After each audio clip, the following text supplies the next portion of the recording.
Hello, viewer, and welcome to this program. In this program, Eve Hartswood, who lives in south of Edinburgh in Scotland, will be talking to NBC through me. Eve Hartswood is a member of the Church of Scotland, which has many partnerships with parishes in Malawi.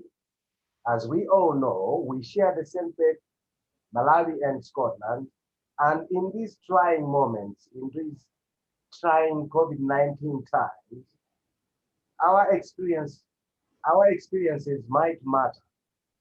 In today's program, we share what is going on in Scotland as we make strides in coping up with the pandemic, including lockdown, restrictions, infections, and vaccination. So, Eve, I'm delighted to have you in this program. Marlitzo Emre Liro, so nice to be with you. So let's start on a lighter note. Eve, you have 26 years experience in RNA biology. You are also a research scientist in, at the Edinburgh University and currently a visitor of global health. Is that correct? Yes, that's right. I worked at Edinburgh University, always in a laboratory for 26 years as a research scientist. So tell me more about your experience working in this scenario. We were interested mostly in understanding how cells work. So it's a basic level research, doing bench research. And that was something that I did in various groups, always looking at RNA biology, looking at the message within the cells, how cells organize themselves. And I've now moved across to global health, where I'm a visitor, where the emphasis is more on global disease and looking at the entire health of the world and how we can help one another as we go forward with health difficulties. So looking there a little bit more about COVID-19. Okay, tell me, did you take part in the development of AstraZeneca, or what role did you play since you are a member of the Global Health? So global health in Edinburgh is a different department to the team that developed the vaccination, who were based at Oxford University and were supported in their development through government funding. And they then joined the pharmaceutical group, AstraZeneca, which is based in Cambridge and also Sweden, for the trials of the vaccine, which they were very quickly able to produce and test. So I don't have a part in that, but I'm very interested in how that has progressed. Eve, tell me, what is the situation like in Scotland regarding the COVID-19 pandemic? The pandemic has been a real struggle in Scotland. It started here with our first case last March, and we have been in lockdown most of the time, or with severe restrictions ever since. So this means mostly we have to stay at home by law. We're not allowed to leave our house unless we have a good reason. And the good reason could include going out for a little bit of exercise, or perhaps doing a little bit of shopping. But we're not allowed to meet other people outdoors. We're not allowed to socialize. Currently, we are allowed to meet one person only outside, but we have to stay at a distance. So this means that Oh, yes. any social occasion is not possible. And Wow. for families, this is really difficult. There are grandparents who cannot see their grandchildren apart from out of the window. People are not allowed to visit one another in hospital. So we are finding it very difficult and very isolated. Everybody has to work from home if possible. So we're using the internet a lot. Mm. Okay, so tell me, like the infection rate there, what percentage is it? Well, we've had in Scotland, I think 212,000 cases. There's been a lot more cases across the entirety of the UK, which is currently having about 6,000 cases a day. Come So again, what's that? How much is it per day? 6,000 6,000 COVID cases per day, per day in the entire UK. entire So UK. But in yeah, Scotland alone, how yes, much?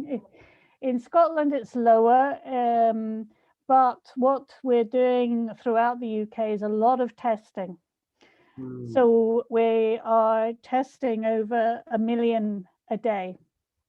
So Oh, to do that rate of testing, you pick up lots of asymptomatic cases. mhm. For example, government is currently testing children at school who are at secondary school twice a week. And the NHS is testing all the time. So there is a lot of testing, which means we pick up a lot of cases. It doesn't mean all these people are ill, but it means all these people are carrying and therefore able to transmit virus. Here in this part of Scotland, we don't have any cases at the moment, but we are still stuck at home. We are still not allowed out and about, but we hope this will change soon as the number of cases goes down. You must be going through tough times right there in Scotland. At least here in Malawi, we are better in the sense that the numbers have been going down. In fact, at a certain day, the numbers went as low as 30 per day. And as of yesterday, the numbers have also started to rise. So we are concerned, but we believe that as long as we keep on the precautionary measures, masking up, washing hands, and then keeping the distance, the numbers may not escalate that much. Now, Eve, tell me, um, do you receive vaccination there in Scotland, and how has this been going on? Yes, I have received my vaccination. There's been a lot of vaccinations going on. The government has currently vaccinated almost 40% of the population. So that's 26 million people been vaccinated. I thought I might share a picture with you if I may, if it's possible. Just to give you something to smile about. Oh, yes, yes, yes. Can you see I me? can see that. Here I Ah, am vaccination going. center. This was the day that you were getting your job, right? That's correct, yes. And we were in a large sports hall, all very carefully distanced. And then people were coming forward to receive a vaccination. And this was done all very quietly. They were cleaning the chairs in between, and nobody seemed to be in any difficulties receiving the vaccination. It was fairly painless. There's very quickly done. Afterwards, I did get some side effects. And there's quite a few people who do get a few side effects, but these are mostly quite mild. I had some shivers for a little while afterwards, so I felt a bit uncomfortable. But I would rather do that than get COVID-19. Yes, yes, yes. Did you get some reaction? How many days did you react to the vaccination? The reaction started in the evening, so about sort of 6-7 hours after I received the inoculation, the vaccination, and I felt very, very cold and was shaking, and so I needed to warm up. I took some mild pain relief, and I went to bed for a rest. So for about 24 hours, I did feel a bit out of sorts, but I then recovered from that. Mhm. The arm was a little bit sore, not much. Yes. Okay, so here in Malawi, AstraZeneca is the vaccine that the government recommended for Malawians, and I'm sure that most of Scottish people there also used AstraZeneca. Is that right? Yes, there's about an equal proportion of AstraZeneca and Pfizer vaccines going out at the moment. I received the AstraZeneca vaccination.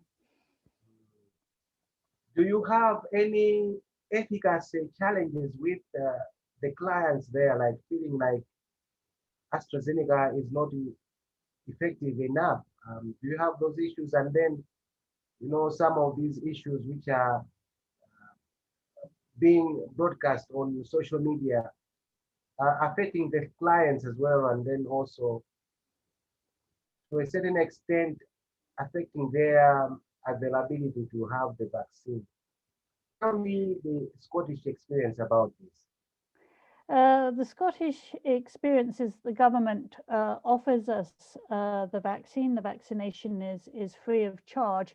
And they've seen about 75–80% of people take up those vaccination appointments. People here feel very confident about the opportunity of getting out of lockdown if we can slow transmission through vaccination. So Mm, although there are a few people who express some concerns, there's much wider confidence that this vaccination is a good thing and people are coming forward to have it. all right, Eve Eastwood, I know that you're also interested in doing research from local to local in terms of churches. And I'm sure that particularly in Malawi here, you're working with the Chancellor College. Can you tell me more about this? Yes, I will try and change my photograph, if I may, and we Mm, will have a look at this research. So this is part of a research proposal mm, that is taking place in both Malawi and Scotland through our church-to-church partnerships, trying to understand a little bit more about how partnerships understand one another and are helping each other through the COVID-19 pandemic and out the other side as well, looking entirely at the community which we have direct contact with. So the partnerships we're looking at initially are those that exist with the Church of Scotland and CCAP in Malawi. And this is part of a research program with Malawi University and in particular with Chancellor College. And here in Scotland, we have Global Health and Divinity working alongside researchers in Malawi, really mm. trying to investigate through qualitative interviews what people in partnerships are experiencing and what we can learn. How can we share information between partnerships, and also to how we can support pastors and ministers in Malawi? Because one of the things that we are very encouraged to see in Malawi is just how much trust there is in religious leaders who are often in the most rural locations trying to give good advice to their congregation and community. And we're trying to think, how are the routes that this can take place? And how can we support those routes? How can we exchange that information? So this is part of the research that we hope that we'll be able to begin very shortly. Ah, I see. Now, talking about the Church of Scotland, and then talking about the Chancellor College, the partnership there, reminds me of your role as a leader of worship in Church of Scotland. Tell me more about worship in Scotland, especially in this trying time. Yes, I am not ordained. I'm a worship leader, which means that I will You're not prepare ordained, but this. you're not ordained, but you're just a church leader, right? Yes, I lead worship, and I will take several services during the year. Mostly because of the pandemic, we've had to do these worship services online. I had to build up my technology skills to prepare worship so that it can go on the internet. It's not entirely satisfactory as a church to go online, and the churches here have been shut physically, the buildings shut last March. And in the Church of Scotland, they were being very cautious. They didn't want churches to reopen in case it spread the pandemic. But it also meant that we've not been able to gather physically as a church, and worship's very much an activity. So we admire Malawi for maintaining the worship throughout these difficult times. We also have to deal with a lot of restrictions. If we go into our church, the churches were open for a few months during the summer. And so we all had to do wearing a mask, cleaning our hands, keeping a distance from one another. And we had restricted numbers in church. We had to make sure we didn't pass one another. We had to always come and go in a particular direction.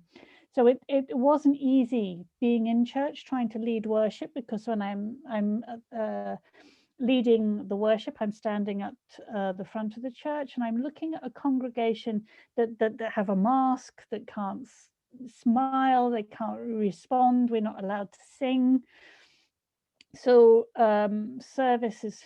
worship is feeling restricted even in the church, and that is quite difficult. We don't know how quickly we'll be able to get back into our churches. We very much hope we can open in time for Easter. I'll be taking one of the services just after Easter, and I'm really looking forward to being back in the church and back with the congregation again. Yeah. Okay. Now, in these modern times, I should imagine we would see many church leaders preferring to do virtual congregation, um, taking advantage of the technology and social media. Is that right? Yes, and this has certainly been an acceleration in interest in how to bring the word of God to people in their own homes through the internet. There have been some very interesting ideas. Some of them have reached out to younger people in a more accessible way. And there's been a lot of recordings online, which means that we can all now go and explore and hear different worship in different churches. So these are encouraging things, but there's certain things that we just cannot do online. We can't do baptism, we can't do weddings, and we can't really do communion in a way that's sufficient. So we feel that it's made communal worship illegal in this country, which we are quite concerned about. And there's recently been a judicial review in the government and in the Court of Session to see if the government was indeed legal in closing its churches, who have normally been quite independent in worship. But we're also very impressed that Malawi was one of the first countries to talk to their government about the effects of lockdown in worship. and to persuade their government to allow worship to continue.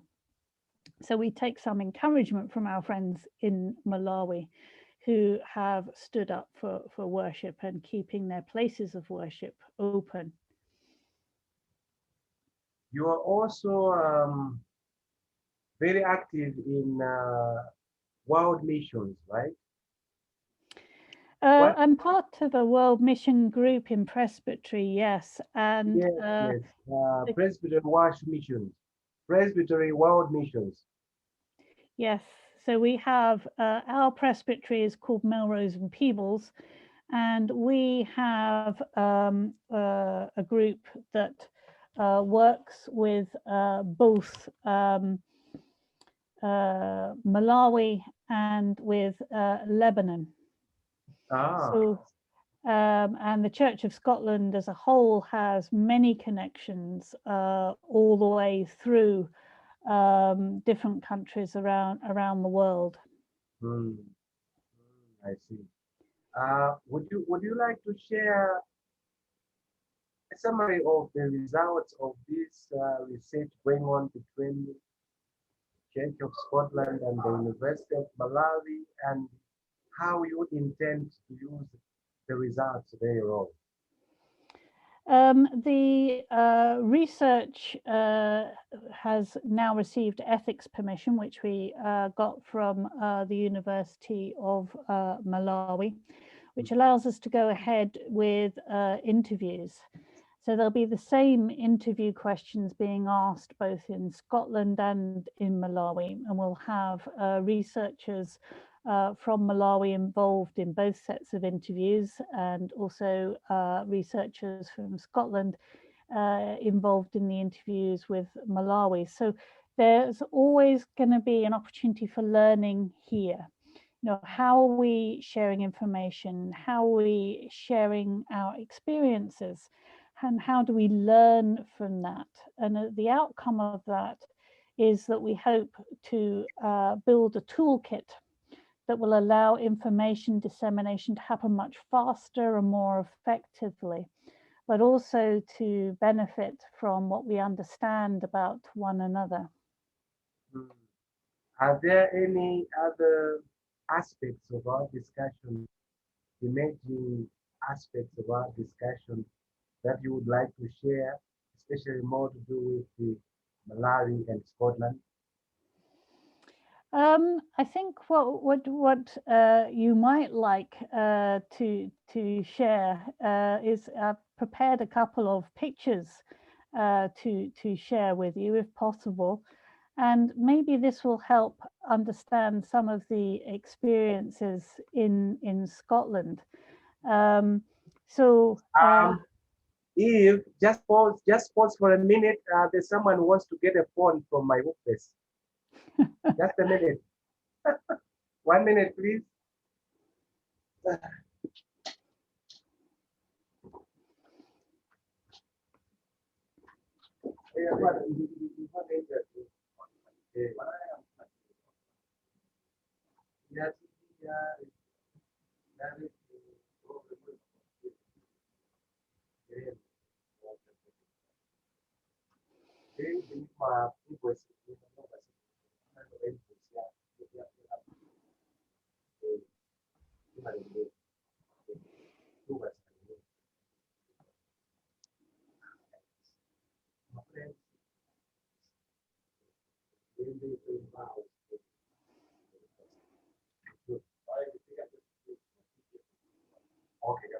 no problem. Okay. Information, yeah.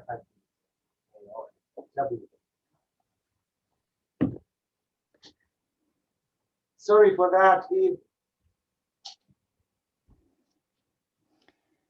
So I've gone back to screen sharing, so hopefully you are back able to see a little bit about the research.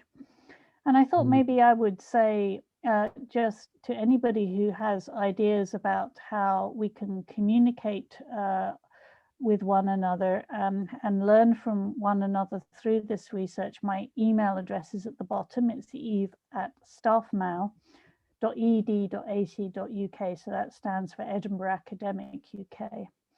And we'd be very glad to hear from anybody who has ideas. We are also going to send out results of the research through the Scotland-Malawi partnership and the Malawi-Scotland partnership, who have been very keen to support this research. So look out for those things as we get into the research and we begin to share a lot more information with one another. And of course, there's a lot of sharing going on already. The Scotland-Malawi partnership have been doing some fundraising around oxygen provision for Malawi, and the Church of Scotland has donated towards that, and our presbytery has donated towards that. So we hope that this will be supportive of the protection of people in Malawi. But I'd like to introduce you to my church, if I may. This is my church. This is your church. In this Spouse. is the Church of Scotland, right? Yes, it is part of the Church of Scotland, and you can see it's all lit up in the evening. One of the big problems about being in lockdown during winter here in Scotland has been that it's been quite dark. It's been cold. We have about 7 hours of daylight during the winter.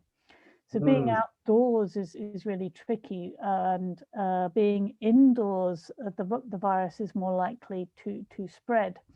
This is why we have had to be mostly alone indoors. And I thought I would share with you some pictures of our experience of trying to do shopping during lockdown. This is our local... This is shopping during lockdown. Yes, this is our local village shop, which has been doing a great job at staying open during lockdown, but you can see that there are chains and there are barriers and there are instructions everywhere. So one person can approach the door of the shop and order some food, which is then passed across the counter, and then everybody else has to stand back, and the person comes and collects their food, pays with it using a card, so there's no cash changing hands. It's other than cash, use a card, yes.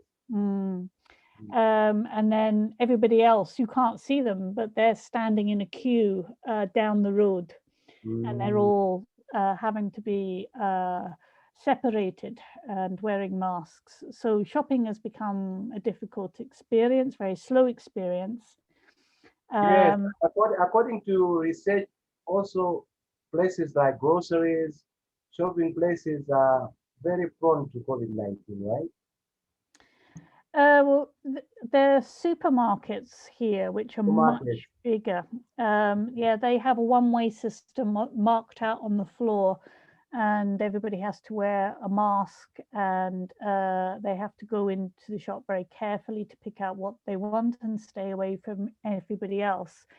So quite a lot of people are having food delivered to their home. A lot of business has adapted to delivery. So we're getting a lot of things arrive by parcel. I get my shopping delivered by a van once a week. Also, the government sends out food to people who are vulnerable, who shouldn't really be going into shops because of the potential risk. So the government has been trying to support people to be able to get hold of some food. Yes. Now, according to research in Scotland there, what is the most prominent and outstanding way where people are catching the virus? I think the research is indicating that the most important preventative measure is the social distancing. Or social distancing. So wherever you have a situation where there are groups of people, particularly indoors, then the risk can go up. So this is why the government's being quite strict. However, although we're getting a lot of cases, only a few people get really sick. And this is, of course, unfortunate and something that brings us great concern. And this is why a lot of people have accepted being at home and being shut in their home. It's to prevent those people who are vulnerable from getting the virus. So we are, I'll show you a picture of some social distancing in Scotland. I don't know if you can see this. Yes, yes. but if you are allowed to meet one person outside, then you have to be very careful. You do have to make sure that you allow there to be space between you, and the more fresh air that is around is also helpful. So unfortunately in Scotland the weather doesn't really help with that. As you can see here is a particularly wet day, and two friends wanted to have a conversation, and that they are allowed to do if they are outside, but they do have to stay as separate as possible. So this is a concern here in Scotland, because we want to be able to be back to being able to meet people and be with people and to worship together. And we're beginning to recognize that staying at home is not necessarily the best strategy. And again, Malawi have continued a lot of their activities, and have continued those activities mostly outdoors as normal.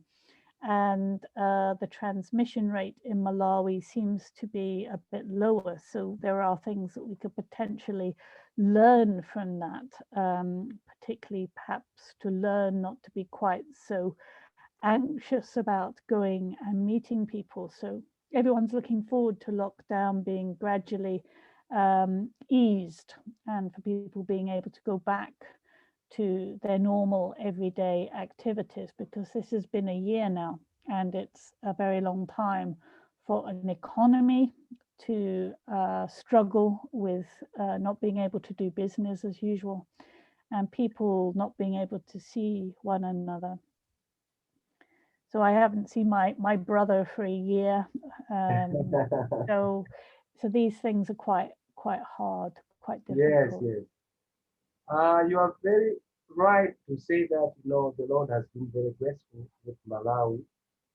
It's been merciful. We haven't had the worst scenario of the pandemic, even though we have lost some loved ones. But all in all, Malawi, I can say to a certain extent, has been spared from this pandemic.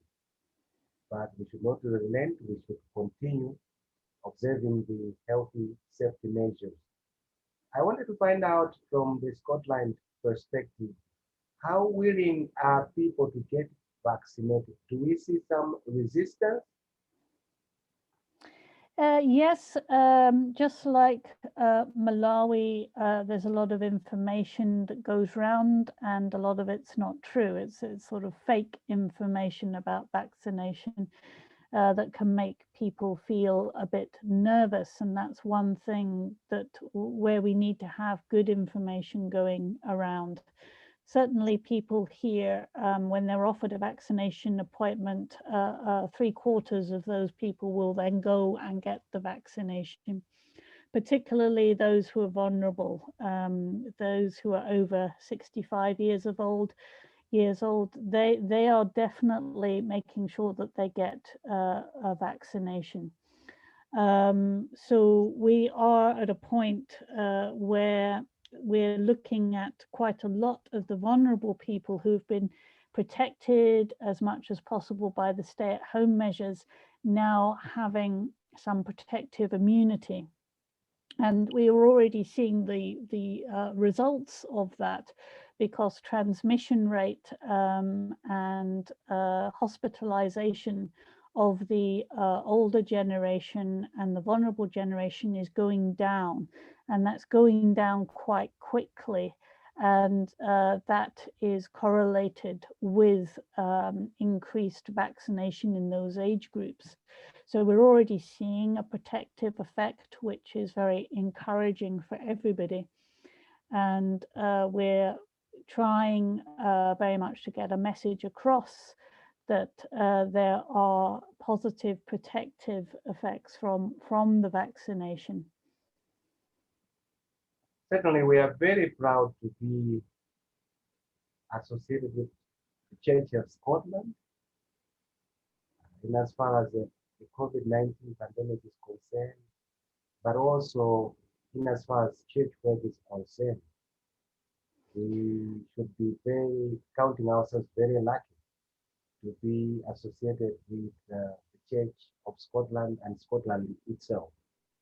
Well, As we, as yes, as we move to the close of our chat today, I would like to find out how you'd like to see this partnership in 3 years or 5 years from now. I think here in Scotland we have a lot to learn about faith and worship from our partners in Malawi. I've got very much the sense that Malawi is always praising their Lord, and this encourages us to put God first in all things. So we have a more secular outlook in Scotland.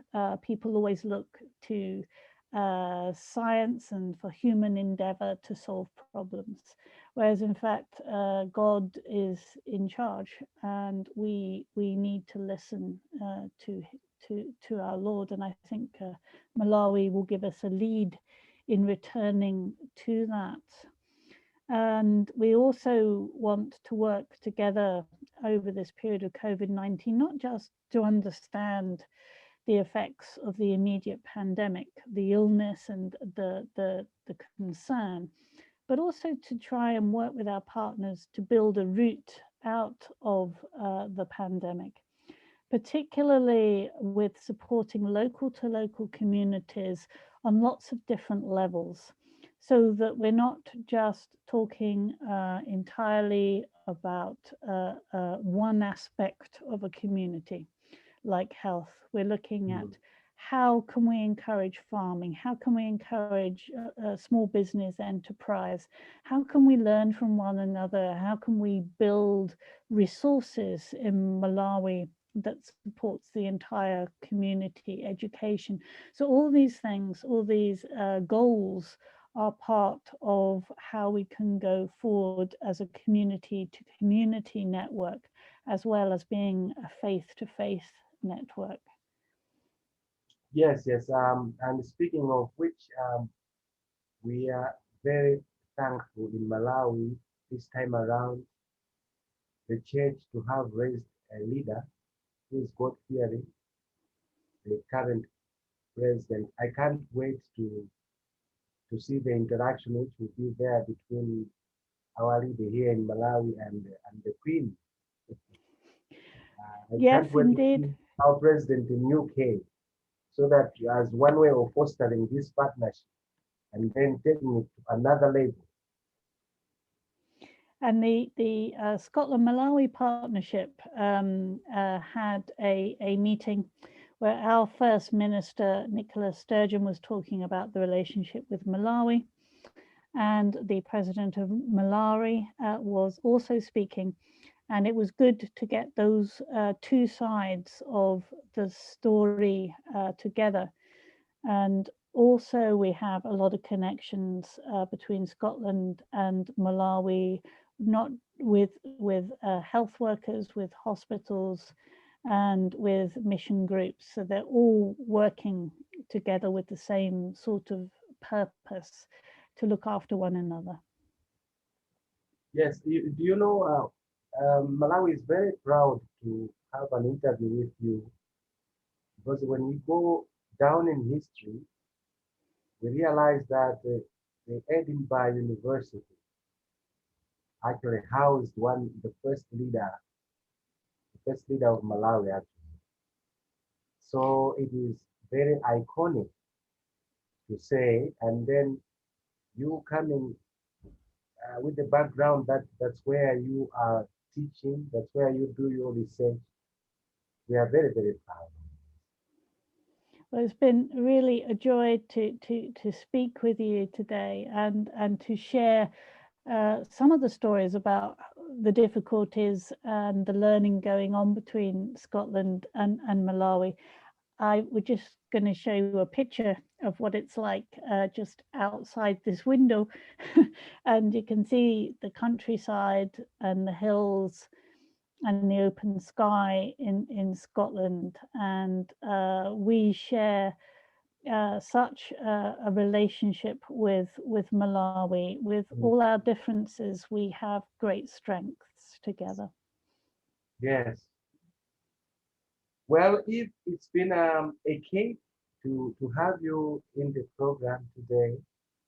Do you have anything else you'd like to say before we come to the close of this program? To give my very good wishes and to ask for God's blessing on everybody in Malawi, and to encourage people with ideas to come forward to participate in the research and to make their own connections between Scotland and Malawi, because really it's person to person. It's community to community, and it's country to country. It's all these things together that makes us a strong partnership. Yes. Well, it's been nice to have you in the program. I wish Scotland quick recovery from the COVID-19 pandemic. And in as far as church is concerned, let Scotland keep the fire burning, just like Malawi will keep the fire burning. It's a pleasure talking to you, and I hope next time we'll also have some time like this to continue our chat. I look forward to it. Thank you. Thank you so much. Cranberry. Yes, thank you. Yeah, that's it. Okay. We did it. We got through. Yeah, sure. Are there some areas that you feel we can polish, or you're satisfied? I am happy. Yes. I think maybe having one or two attempts at it beforehand helped clarify what I wanted to say. Yes. I think there are other things that may be of interest going forward, if you wished other people to talk to from Scotland, or to think about different areas. Tell me those interesting areas so that I can write them, and then I see how we can take it from here. So I think I put some of them in the email, but just the different ways people are worshipping. The different ways people are worshipping. Yeah, so you know, there are people here who have developed lots of online techniques that may be of interest. Then why don't I ask you that question? I think I did answer some things about that. But you are not elaborate. No, I think sometimes it's good to speak to somebody different who's enthusiastic about the online worship. It's when I do so let me ask that one, because it can add some meat to our program. Eve, I am quite aware of the change in terms of technology, and that we are in the 21st century now. Are there some changes in the way people are worshiping nowadays? Yes, really, the church has been forced online by the closure of its buildings. So the church has been looking at this challenge, and different churches have addressed this. Some have put live streaming so that they record as the worship takes place. But it's only the minister and one or two other people in the church, and everybody else is joining online and seeing things in real time, allowing them to participate. From my experience, that works best with something like a Bible study or a prayer meeting. It's kind of more difficult to have the breadth of full worship when we're online, but there is the opportunity to hear those sermons, to hear the music, and to hear them again and again as many times as you want. Some Yes. people are recording just audio. Other people are putting resources online so that you can go and look and find sermons from all kinds of churches. So there are some encouraging things that are happening here. But we are also aware that this is more difficult in Malawi, where internet and data is expensive. The internet penetration here is not that high, and then also the bandwidth, because you need to have the bandwidth which is broad, and then also fast internet. But we do have internet all the same. But we are growing at a rapid speed, though. Yes, well, there's some of my services are online on YouTube, so you can actually go and participate and listen to those services, and these services will remain online. So it means that some people who are perhaps unable to leave their house for other reasons, because they're unwell, or they're not able to physically get to a church, can still participate in some aspects of worship. I don't think it replaces in-person worship, but I Oh, think yes. That sounds very interesting, actually. And then the reception, how many are they? Many people joining the online worship. What is the patronage like? some people watch in different ways. If they watch on YouTube, then you can see how many people are tuning in and what times of day they're tuning in. So there's quite a lot Yes, of digital information out there. yes. But also some people prefer just to download the written Oh, service yeah. and to Oh, yeah. read the sermon. They just I download and then personally, watch it at their own pace. yes, and I personally prefer that. I like to have the sermon in my hands. I like to be able to see the words and to read them quietly myself. Yes, But and then what is very interesting is that you can do it at your own pace, actually, other than watching the live one. yes, that has advantages and disadvantages. Hmm. The advantage is you choose when you're going to worship, and the disadvantage is that you are no longer connected with the worshipping congregation. And Yeah. the congregation should be able to gather as far as it's possible to gather. So you can gather at the same time online, and you can participate at the same time online. And that, I think, is a more engaged worship than just reading it when you feel that you want to. But that's also a more reflective style of worship. You are worshipping more in your own heart when you're downloading something or watching something by yourself. Well, thank you so much, Eve, for spending your time with me in this way. I have benefited a lot from this chat, and I'm sure our viewers also have shared some I'm experience with you.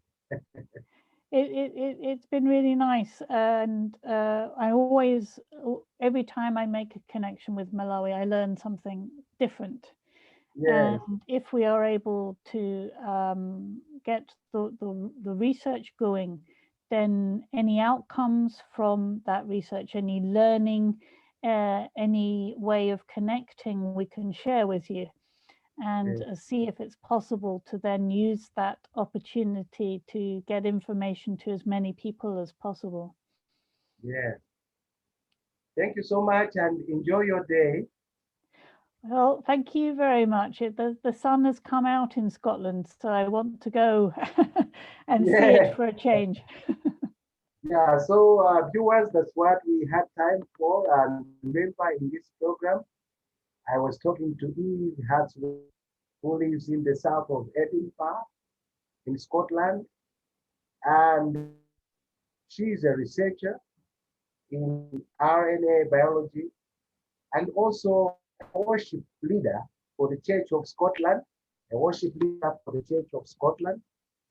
And then also she's very active in fostering the partnership between parishes across the board, particularly Malawi.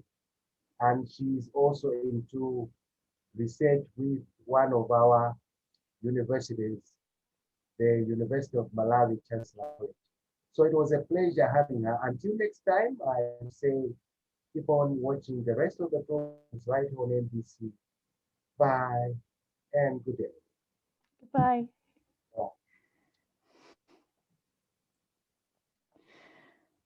So I expect that you will send this one. Yes, what I will do is I'm going to just press stop recording. And